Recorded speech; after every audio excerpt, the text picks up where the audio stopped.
বারবার বলছি আমার আরেকটা প্রোগ্রাম আছে, এটা যেমন সুন্নিয়তের কাজ, ওটাও সুন্নিয়তের কাজ। আমার সারা বাংলাদেশের মানুষ জানে আমি কিন্তু দুইটা প্রোগ্রাম করি না। বিশেষ বেকায়দায় পড়লে আমি দুইটা প্রোগ্রাম করি, কারণ আমি একটা প্রোগ্রাম রাখলে আমি শান্তি পাই। কারণ শান্তি হলো আমার মন ইচ্ছা মতো আমি বিভিন্ন বিষয়ের উপর আলোচনা করতে পারি, কারণ এটা গুরুত্বপূর্ণ জায়গা। চাইলেও কিন্তু আগামী দিনে আবার এটা সাজানো সম্ভব না।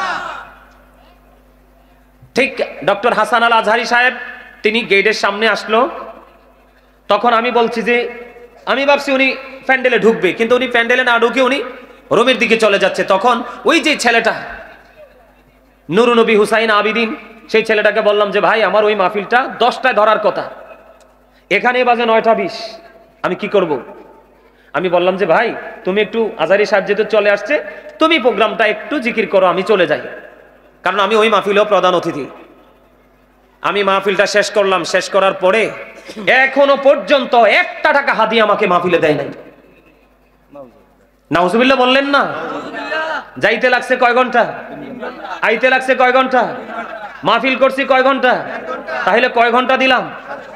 7.5 ঘন্টা। এই অসভ্য আজকে আপনার বিকেলে যেই কোন এক মিডিয়ার মাধ্যমে খবর পাঠাইছে যে আমি যদি এই মানে মিডিয়ার সামনে সত্যটাকে প্রকাশ করি, সে নাকি তার নাকি অনেক বড় বড় লোক আছে, সে নাকি আমার বিরুদ্ধে রিঅ্যাকশনে যাবে। নাউজুবিল্লাহ বললেন না? আরে বেরা আমরা হইলাম ইন্টারন্যাশনাল পাখি, গোটা পৃথিবীর মানুষ আমাদের জবান থেকে কথা শোনার জন্য ওদের আগ্রহে বসে থাকে। আপনারা কি অসংখ্য মানুষ বসে আছেন না? এত লম্বা সময় আলোচনা করেছি, আপনাদের মধ্যে কোনো ক্লান্তি তো আমি দেখতে পাচ্ছি না। আমি যাবো কি করে আপনাদেরকে ছেড়ে? আলহামদুলিল্লাহ বলেন। অত্যন্ত দুঃখ ভরা হৃদয় নিয়ে কথাগুলো বলছি। সে বলতেছে অনলাইনে বললে নাকি কি করবে, তার অনেক বড় বড় লোক আছে, রিঅ্যাকশনে যাবে। আমি বলছি তোমার দূর কতটুকু, তোমার কত বড় লোক আছে, আমার সাথে বসো। দোষ কি আমার নাকি তোমাদের? আমার বিরুদ্ধে রিঅ্যাকশনে যাবে। এখনো পর্যন্ত 1 টাকা হাদিয়া দেয় নাই। আমি গাড়ি ভাড়া করতে কি দিব? লোকগুলো আছে তাদের পিছনে তো 10 টাকা খরচ, এগুলো করতে কি দিব? কথা বলেন। মাহফিলে আগে হাদিয়াটা পাঠাইতে চাইলে কয় হুজুর কি জানি বলে, রাস্তায় ধরে ডাকাইতে, আর ওয়াজের শেষে বসাই রাখিস, কমিটির লোক 10 জন মিলে হিসাব করবে, এরপর হুজুরকে হাদিয়া দিবে। চুল দিয়ে দাড়িটি ওয়াজ করতে করতে ফাঁকছে।